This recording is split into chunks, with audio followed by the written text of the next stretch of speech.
David and the lion. How did David approach lions? How did David approach the danger posed by lions, posed by the lion spirit? Because a lion may be seen as a physical thing, but it also has a source. It also has, it also is a spirit. In its spirit, it is predatory.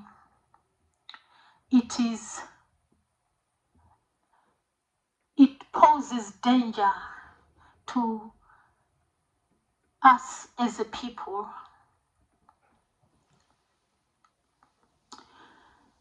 A lion in the scriptures can also be seen as the devourer.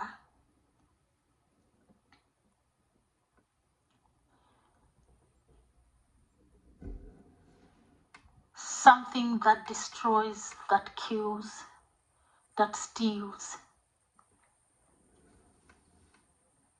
And we all know what that points to.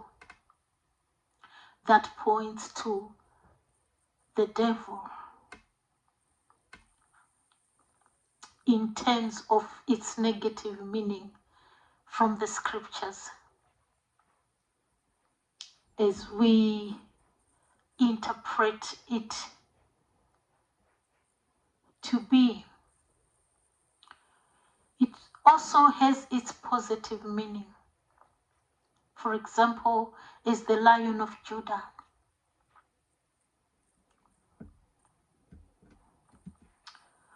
Who is actually our Lord Jesus Christ. But here the topic is about David and the lion. David was a humble shepherd boy from Bethlehem, chosen by God long before he became king. While others saw him as small and insignificant, God saw his heart. Alone in the fields, David developed courage, faith, and deep trust in God. David was not trained in royal courts, as we've come to know him now as King David. He was not trained in the palace or in the green fields of palaces. His training ground was in the wilderness, where danger was real. Danger was not how most of us know it from movies, from watching the news, conflicts and small wars in countries far away. David was trained in the wilderness, and what we call horror today, because people have watched a horror movie, David lived with it in the wilderness, and you can imagine how this activated his faith in God. It activated his faith in God because he had to survive living among danger. David and the lion is the topic. How did David deal with the lion spirit, the devourer, when he came across the devourer, or when the devourer came across him? He was a shepherd, a young boy shepherd in the wilderness.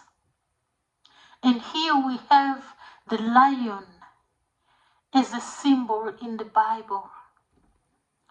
In the Bible, the lion represents strength, authority, danger, and kingship.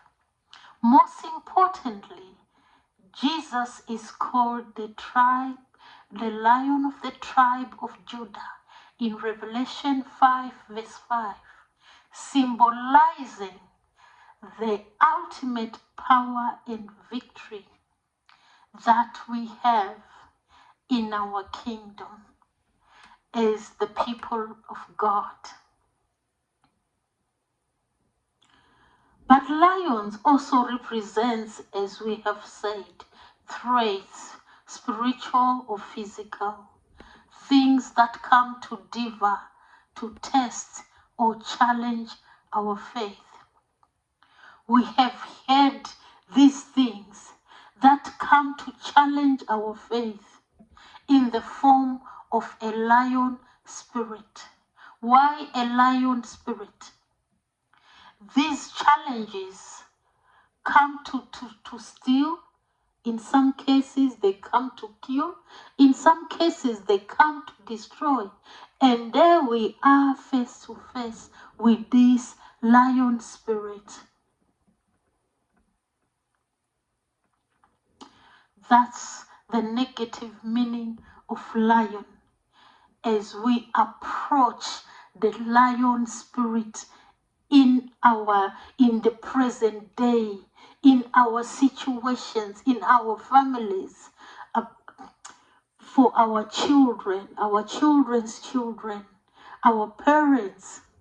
So as we go through this lion, David and the lion, we also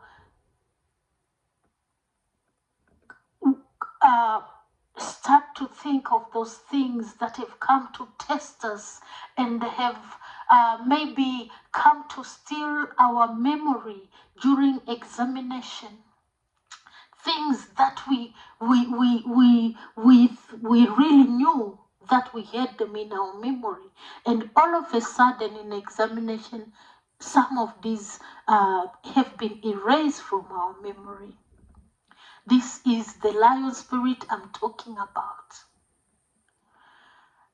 You are at work and all of a sudden a promotion is taken away right from under your feet, right from your face. It was there in your face. The promotion just last minute disappeared. The job that we once held,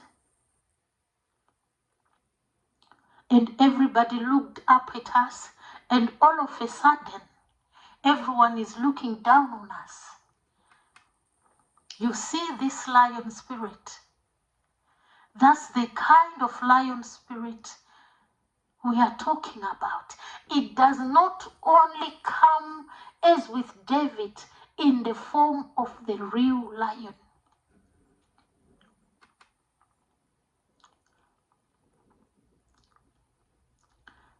It comes in a hidden form. All you see is what a trail of destruction it leaves. A trail of things that have fallen, that were not supposed to fall. Destinies that are delayed, destinies that are destroyed or stolen. The lion spirit is a devourer. The lion spirit is a thief. But when we are faced with this spirit, when we encounter this spirit, how should we approach it? While David was tending to his father's sheep, David faced a terrifying moment. A lion came and snatched one of the sheep from the flock. Instead of running, David chased the lion. So what are we learning? We learn that we are not supposed to run. When we see our destiny getting delayed, when we see our destiny being slipped away from under our feet or from our hands, David is teaching us what we are supposed to do. Instead of running, David chased the lion. We are supposed to chase the lion out of our families, out of our paths, out of our dwelling places, out of our environment. In the mighty name of our Lord Jesus Christ. If we go to 1 Samuel 17, we see even when David was facing Goliath, we see his attitude. David said to the Philistine in verse 45 of 1 Samuel 17, "You come against me with sword, spear, and javelin, but I come against you in the name of the Lord of hosts, the God of the armies of Israel, whom you defied. This day the Lord will deliver you into my hand. This day I will strike you, cut off